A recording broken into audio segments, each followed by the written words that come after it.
direct de la Casa Musicale avec Christelle Martinez, qu'on a connue dans le Vercors sautant l'élastique, un peu comme Bruno Noguered, mais qui n'est pas dans l'opposition, elle est dans la majorité municipale, donc elle Louis Alliot de près. Au début, après l'élection, tu étais à Saint-Jacques, tu n'étais que conseillère municipale, mais tu as passé des diplômes, maintenant tu es une grande, tu es adjointe, et adjointe à quoi? Alors suite à l'élection des 4 députés, j'ai pris la délégation de la direction service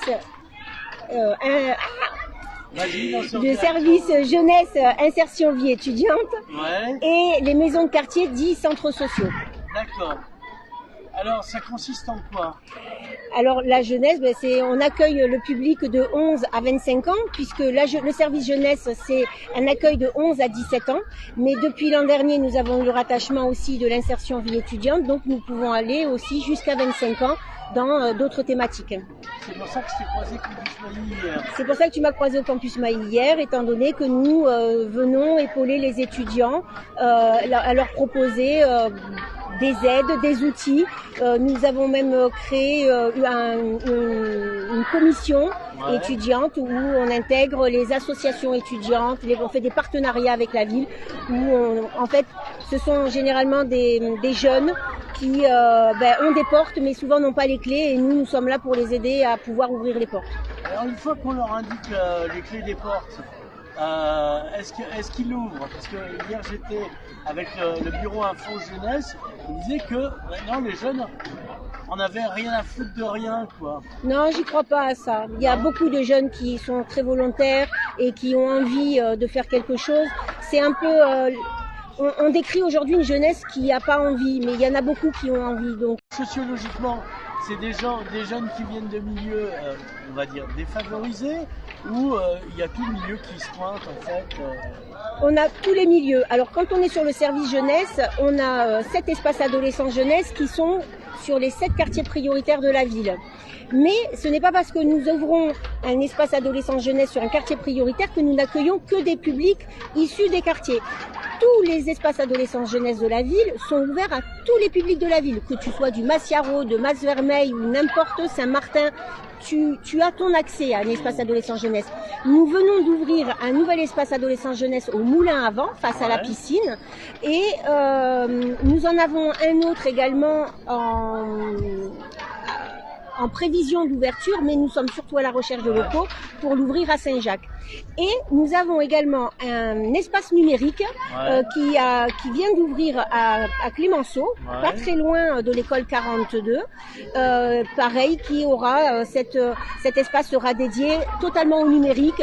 On pourra faire des ateliers pour faire des CV, enfin tout ce qui aura lieu à pouvoir donner un coup de pouce sur les métiers du numérique. Alors, ça fait combien de temps que tu es l'élu à la jeunesse, etc. Quasiment pile un an. Je suis passée au conseil municipal un 22 septembre, me semble-t-il, et j'ai pris mes fonctions progressivement en octobre. Et c'est mon 2e festival de la jeunesse, puisque l'an dernier, je venais justement d'être élue et j'avais pu faire le premier en découvrant les équipes que je ne connaissais pas. Alors aujourd'hui, on a accès à quoi, enfin nous les jeunes? Alors aujourd'hui, tu as accès à la fois du ludique, de la prévention. Alors ce festival qui est dit de la jeunesse, mais pas que, parce qu'on s'est aperçu que les familles viennent avec leurs enfants qui peuvent être en bas âge. Donc on a aussi quand même pensé à ouvrir à tout public. C'est-à-dire qu'il y a des activités pour les plus petits, pour les moyens et pour les plus grands. Il y a de la prévention routière et également vous avez des activités avec des murs numériques. Il y a également le stand avec la MLJ, il y a le stand avec le service civique, avec la SDJES, pareil pour la promotion du SNU. Il y a des ateliers maquillage. Vous avez également c'est divers avec le mur d'escalade ou la tyrolienne, la classe du jeu qui avec les jeux en bois. Voilà, c'est quand même vraiment varié. Il y en a pour tout le monde. Demain, il y en aura ou c'est juste aujourd'hui. C'est ce soir ou jamais. C'est ce soir ou jamais. C'est ouvert à tout public. Jusqu'à quelle heure? 18h. 18h. Maniez-vous le tronc. C'est un peu ça. Pour les gens directs, c'est le moment. C'est ça. Et en fait, voilà, vous voyez les jeunes, ça permet d'offrir une journée ludique à tous les jeunes. Alors, est-ce que en arrivant, tu avais un projet particulier sur les politiques de jeunesse? Oui, et justement, on fait évoluer le service jeunesse un peu dans cet état d'esprit. Moi, mon but, c'est de faire de ces jeunes des citoyens de demain, leur donner des propositions et que les activités aujourd'hui qu'on leur propose, elles aient un sens. Pas de l'activité purement que de la consommation, mais voilà, et maintenant s'orienter avec quelque chose qui va avoir un sens. Des sorties, des randos, des balades. Parce que pour moi, dans la randonnée, quand on marche, ça permet aussi de pouvoir avoir des discussions avec ces jeunes, parfois. Oui. Et en fait, on revient beaucoup aux sources. On reprend des activités basiques, simples mais efficaces. D'accord, revenir à la source. Oui. En temps de sécheresse, c'est une bonne idée. Et après, j'ai des projets que j'essaye de monter. Bon, ça prend du temps, mais voilà. Après. Et de l'argent, parce que le moindre truc, quand on est une collectivité, coûte cher. Malheureusement, oui. C'est vrai que tout est une question de budget. À l'heure de l'économie, aujourd'hui, où on nous demande plutôt de fermer les robinets ou de faire très attention ou de changer, de plus. Moi, j'ai orienté aussi maintenant nos sorties, plus de sortir trop de Perpignan, mais rester concentré. Oui, ça fait. Il y a cette chose. Il y a quand même déjà beaucoup de choses. On pollue moins. Et puis c'est surtout pour réduire aussi les coûts des sorties, puisqu'à chaque fois c'est des locations de minibus et puis finalement on a tout ici. Pourquoi aller ailleurs? Alors, est-ce que tu es localisé quelque part à part en face de moi? Non, alors. Moi je suis une association. Je vais te contacter, je vais te parler. Pour te proposer des trucs, donne-moi de l'argent, en fait, c'est ça. Non, je plaisante. Alors, si tu veux de l'argent, m'appelle pas. Alors, déjà. Mais non, on peut me contacter facilement via le site de la mairie où vous pouvez retrouver nos fonctions. Vous pouvez cliquer pour avoir nos mails, donc on peut nous joindre facilement. Je suis beaucoup sur le terrain. Mon bureau, je crois que j'ai dû m'y asseoir 2 fois en un an.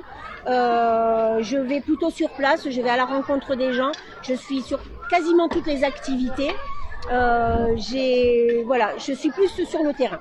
Et donc, je suis rarement à mon bureau. Une femme de terrain. Là, tu es une femme de terrain bétonnée. Exactement. J'ai pas aussi parlé de dispositifs qui sont très intéressants. On a un club presse qui te fait concurrence. Enfin, qui est censé te faire concurrence. Ils ne sont pas aussi dégénérés que moi. On a un club photo où nos jeunes. Qui fait concurrence. Ils ne sont pas aussi dégénérés que moi. Ces jeunes ont même exposé à Visap et on a même été sélectionnés, mais on n'a pas gagné pour un prix. Mais bon, c'est déjà bien. Je trouve que c'est des pas. Voilà. Donc, toutes ces activités, c'est pour les jeunes Perpignanais. Moi, j'invite tous les jeunes de la ville à venir visiter un espace adolescence-jeunesse et voir les activités que l'on peut proposer.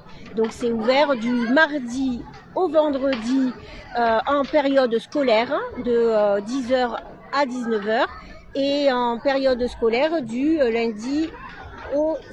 Je me suis trompée. Oui. C'est du mardi au samedi en période